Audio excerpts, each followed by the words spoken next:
Omar Dramé, secrétaire général du syndicat des travailleurs de la pêche et de l'aquaculture du Sénégal. Je vais vous lire donc la déclaration signée par les différents EG qui composent aujourd'hui donc l'intersyndicale des travailleurs de l'administration. Chers camarades, chers journalistes, les organisations syndicales de la justice, SYTJUST, INTJ, de la santé, du commerce et du secteur primaire décident pour une meilleure prise en charge des intérêts matériels et moraux des travailleurs, d'unir leurs forces et de procéder à ce jour, 17 janvier 2025, un lancement officiel de l'intersyndicale des travailleurs de l'administration I2AS. Comme vous le savez, chers camarades, depuis l'avènement du nouveau régime, les organisations syndicales que nous sommes avaient pris l'option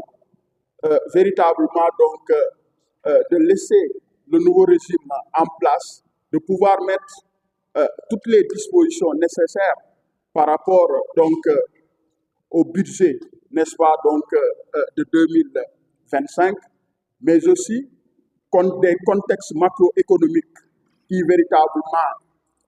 ont causé qu'il y a des difficultés sur le plan économique au niveau de ce pays. En toute responsabilité, nous avons décidé donc de leur laisser le temps, c'est-à-dire de leur accorder un temps de grâce. Et vous n'êtes pas censé savoir, on est donc à presque 10 mois, n'est-ce pas, donc depuis l'élection de ce nouveau régime. Et le président de la République, lorsqu'il recevait les centrales syndicales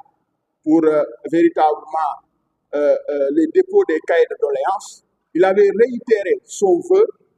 de faire en sorte pour qu'on ait un espace donc, et un dialogue apaisé sur le plan syndical. Le Premier ministre, lors de la déclaration de politique générale, a emboîté le même pas. Il avait même donc promis de recevoir le plus rapidement possible les organisations syndicales que nous sommes et discuter autour de nos points de revendication déposés sur la table du gouvernement. Malheureusement, nous avons constaté depuis donc ces différentes déclarations du président et du Premier ministre, il n'y a aucune action concrète jusque-là qui a été posée. Et dans un souci véritablement d'avoir une dynamique unitaire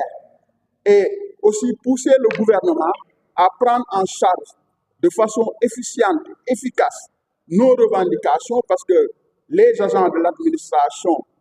souffrent à travers donc différents points, parce que vous n'êtes pas censé savoir que nous vivons dans une précarité extrêmement compliquée. Et conscient donc de cet état de fait, c'est pourquoi nous avons décidé, en commun accord avec ces syndicats que vous avez autour de la table, qui sont véritablement de très grands syndicats dans ce pays, des figures emblématiques qui ont donc fait de la lutte syndicale un sacerdoce pour le bien-être des travailleurs. Et c'est pourquoi ce syndicat a été mis en place pour véritablement que le gouvernement puisse réagir en fonction des revendications mises sur la table du gouvernement.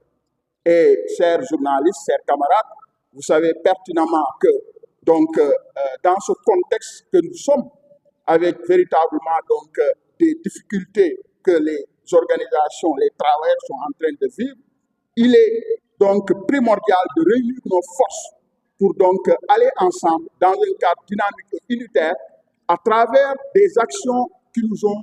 communes. Et véritablement, ces actions sont, entre autres, la gestion des carrières donc des membres de cette intersyndicale, c'est-à-dire donc la question des avancements, la question des reclassements, la question des corps d'accueil, le réversement des décisionnaires dans le corps des fonctionnaires. Il y a l'inéquité et le traitement donc salarial entre les agents donc de la fonction publique, la généralisation de l'indemnité de logement, le réversement des contractuels dans l'administration, l'harmonisation de l'âge de la retraite à 65 ans, la réforme du système de la retraite au Sénégal.